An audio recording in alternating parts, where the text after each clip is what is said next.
Alors bonjour, je m'appelle Guillaume Marcon, j'habite à Payzac dans le sud de l'Ardèche et je suis tourneur sur bois. Donc c'était en fait à la suite d'une reconversion puisque j'étais cuisinier avant et que j'avais le tour à bois de mon grand-père. J'ai voulu essayer de pouvoir vivre de mes capacités et de mon amour pour le travail du bois. Donc j'ai essayé et j'ai rapidement pris en main les techniques, le tour et arrivé à faire des objets qui étaient jolis, bien finis et utiles surtout. Actuellement là j'ai développé toute une gamme de moulins sel, poivre, épices puisque j'ai vu qu'il y avait une forte demande dans les moulins à épices et surtout des moulins qui étaient fiables, durables et performants puisque j'avais beaucoup de gens qui se plaignaient que leur moulin ne marchait pas longtemps. Donc moi j'ai réussi à mettre au point un moulin fiable, durable et performant avec donc un mécanisme qui est garanti à vie. Alors pour fabriquer un moulin, ça dépend de la complexité du moulin. Si on prend un moulin avec un bois massif, c'est-à-dire juste un carrelé de bois entier où je ne fais pas d'assemblage, il va me falloir une bonne heure pour passer du bois brut au matériau, au moulin complètement fini. Après, s'il y a des assemblages à faire de marqueterie, là, il va me falloir 2 heures, 2 heures et demie. Et en fonction des incrustations que je mets dedans, si je dois incruster de la résine dans un morceau de bois qui est fendu, il va me falloir 3 ou 4 heures.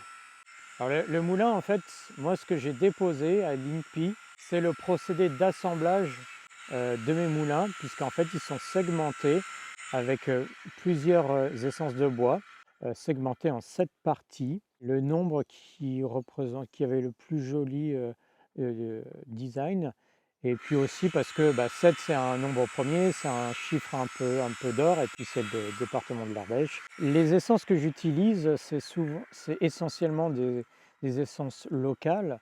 Donc on va être sur de l'olivier, du cad, du châtaignier, j'ai du noyer et après il m'arrive aussi d'utiliser des essences précieuses qui viennent aux 4 coins du monde pour éviter et pour apporter un côté responsable à mes créations.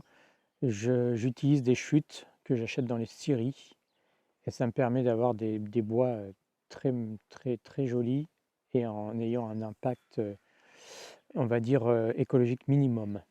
Alors donc en fait j'ai reçu un prix en décembre dernier lors du salon de Toulouse. C'était un salon de créateurs et d'artisans d'art.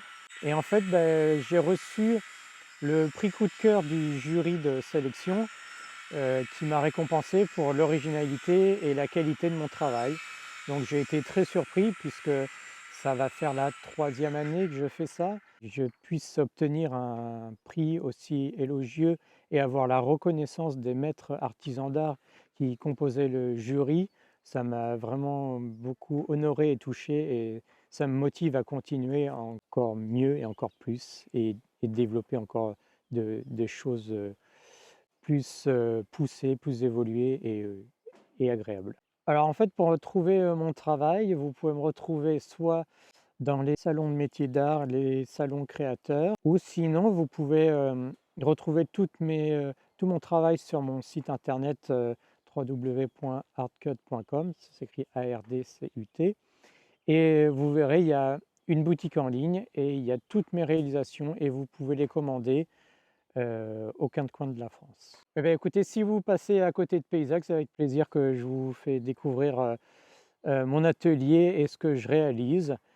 C'est plus prudent de m'appeler avant pour être sûr que je sois bien présent. Mais si vous êtes de passage, c'est avec plaisir que je vous fais voir ce que je fabrique.